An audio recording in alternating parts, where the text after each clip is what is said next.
The beginning of the 2026 Formula One season is really, it's identifying a new pecking order, a really new pecking order for Formula One teams. We've got the old favorites in Mercedes and Ferrari who are battling for the front positions, but Red Bull, McLaren, Aston Martin are very much looking like mid-tier teams, which is extremely surprising to say. Now, that doesn't mean that these teams can't recover through R&D and upgrades, but factually speaking, when you've got Pierre Gasly finishing in 6th place, driving an Alpine, you've got Ollie Bearman finishing in 5th place in a Haas, and you've got 2 did not starts at McLaren, and you've got, was it 2 did not finishes with Red Bull? Let me just double check. Was it 2 DNFs? Verstappen, where was the other Red Bull?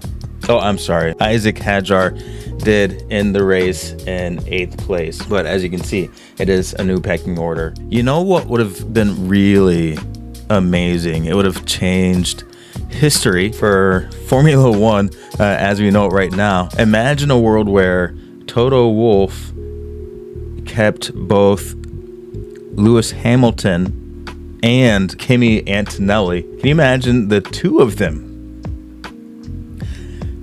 them driving the Mercedes cars right now? I mean, it would just be, Lewis Hamilton wins in 8th at Mercedes and then hands it off to Kimi Antonelli, who he already has a great relationship with. Hands it off to Kimi Antonelli, who goes on and wins more championships with Mercedes to come. I mean, that didn't happen, but imagine a world where that did. Now, I can't claim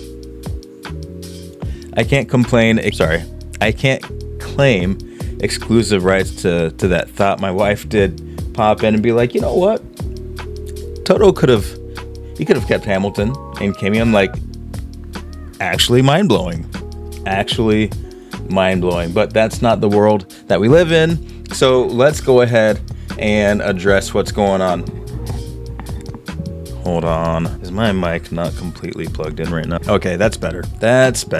Goodness. You give a guy equipment and he can't even make it work. Anyway, all right. So there's a very interesting thing going on in the technical aspect of the 2026 regulations, and surprisingly, it seems a little bit like the electrical deployment is a little bit more important in terms of creating the gaps in performance than is the engine. So if you watch the race, you could see that the Ferraris were fighting with Mercedes for like the first 10 laps, 12 laps, 20 laps. I'm not sure. It was almost a repeat of last week's Grand Prix. But you noticed that the Mercedes got increasingly faster over the span of the race. Now,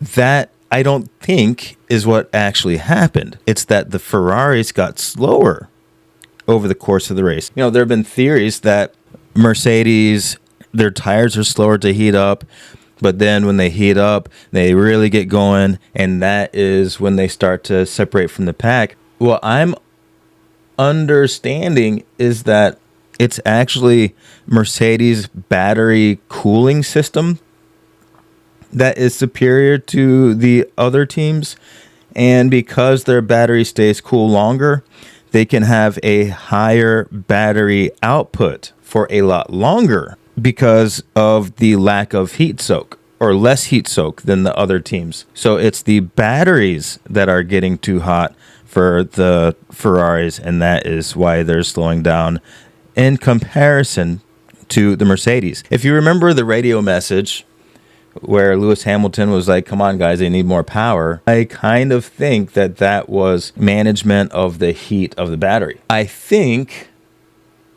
and I'm no engineer, I think that is going to be an easier problem to resolve than an engine, because if you're trying to do the 18 to 1 compression up to 16 to 1 compression up to 18 to 1 compression, that's a whole engine testing thing. Whereas the battery, and again, I'm no engineer, the battery problem could possibly be an easier engineering solution than creating a whole new engine or engine components. I'm not sure. I'm only guessing. But I think that means that the rest of the field will begin to catch up a little more quickly than if it was solely due to the compression ratio thing. Now, I think that obviously that does play a difference. It does play a difference. It does play a part in the Mercedes, combined power unit thing where the Mercedes is faster. But yeah, the battery. So Fernando Alonso has sarcastically called it the battery world championship, and I can't say that he's too far off, because there is a lot going on with the battery. And with the Red Bulls, the RB22 is surprisingly poor in the new regulations, and it is triggering some conversations and fears about Max Verstappen actually leaving Formula One, or at least taking a hiatus to go and do other stuff. Now, it's not the first time that a champion driver has taken a break and then come back later. I mean, I'm kind of getting ahead of myself, but you look at it, there were 4 did not starts and 3 did not finishes. A total of 7 cars were absent from the grid at the end of the race. One of those cars was Max Verstappen's cars, and I can imagine as a 4-time world champion, I mean, I kind of say 3.5 times sometimes, but as a 4-time world champion, you would just be frustrated with the level of crappiness of the car that you've been given. Ironically, I do think that is what Lewis Hamilton was feeling in the last regulations. So you have 2 extremely different driving styles. One style is pace and haste, Max Verstappen, and the other style is manage and wait, Lewis Hamilton. Now, those are the different driving styles as far as racecraft. Even Jacques Villeneuve has said that there is a racecraft gap between the Ferrari drivers, Leclerc and Hamilton, and the Mercedes drivers, George and Kimi, and that the Ferrari drivers are better, that they are better, racing drivers, better at racecraft. But here's a very interesting point. Kimi Antonelli's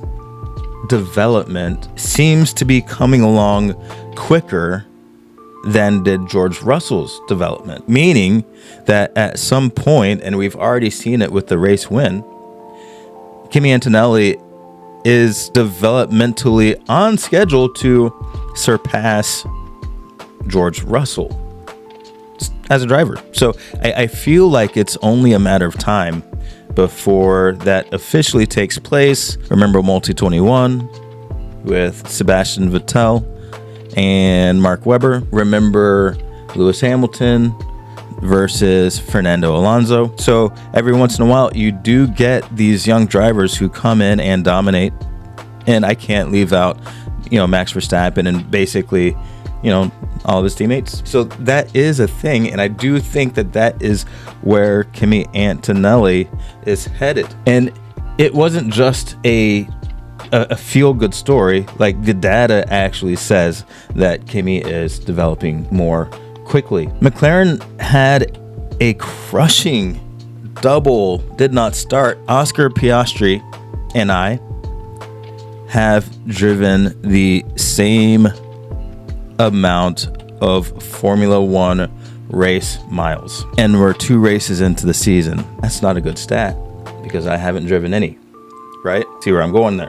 The 2014 Mercedes car was more of an engine, like some people call it the God engine, the whatever most amazing Formula One engine on the grid. That was the case. And I think that right now we are more so talking about the electrical deployment. Let's get away from that and talk just a little bit of racing philosophy. If you watch the race, the commentators were saying that the two Ferraris were battling kind of needlessly for P3 and P4, and they were saying that kind of racing, especially given where the batteries are and all that, just took away from Ferrari's ability to bring the battle to Ferrari. I actually disagree with that commentary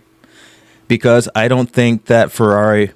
Did I say Ferrari? Whatever. Ferrari's supposed to be battling Mercedes, according to the commentators. Anyway, I disagree with that because I don't think that Ferrari and Mercedes were in the same race. I think it's going to take some development, like we already covered, for Ferrari to be actually truly competitive with Mercedes. I think that what was going on is Lewis Hamilton clearly was in no mood to just give up the podium spot to Charles Leclerc. Charles Leclerc had the podium last week.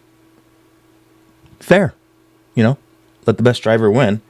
And Lewis Hamilton got the podium this week. I don't see any problem with that. And as a matter of fact, I'm looking, my apologies, for a quote. Oh, where is it? I can't find it in my phone. Anyway, it was a hilarious quote from Charles Leclerc, and he's just delivering some bangers. He did the Mario Kart mushroom quote, and this last one, he comes over the radio in just a completely nonchalant manner, and he's like, I'm quite enjoying this fight. It's quite enjoyable. And then his race engineer comes over and says, I'm glad. I mean, classic. Like, Ferrari does not fail when it comes to having the best quotes. Perhaps it is the water. But I think that Lewis Hamilton and Charles Leclerc are battling in the way that racing drivers should. And Lewis Hamilton doesn't want to give up the spot of dominance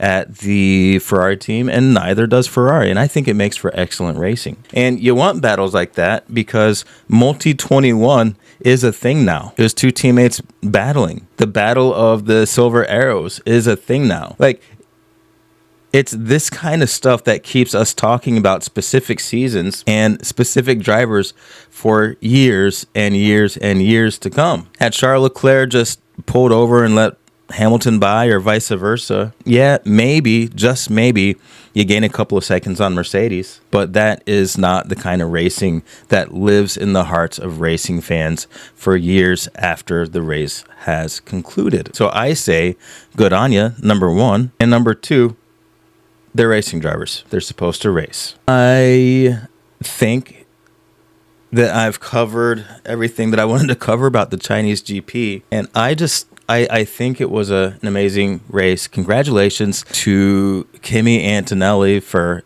his first race win. I think he's now the second youngest driver to have a race win outside of Max Verstappen. And then George Russell ran a great race. I think when you went from Lewis Hamilton to Kimi Antonelli, I'm sorry, I think that George Russell is forever going to be the second driver over at Mercedes should he continue on with Mercedes. And of course, to Ollie Bearman, I do hope that Ollie Bearman gets into the main seat while he is still, young enough, and people are excited about him, because him getting fifth place in a Haas, great feat. Say Lewis Hamilton wins a championship, or at least a constructors championship or something like that, and he retires within the next, let's even say the next 4 years. And then Ollie Bearman gets into Ferrari. Who knows what Charles Leclerc is doing at that point, but I think you're still going to have room for a conversation with Bearman, because here's the thing. If you wait too long, if If the right time and the right place waits too long for Ollie Bearman, my fear is that he would become like a Pierre Gasly, who's an excellent driver, but really never had the car.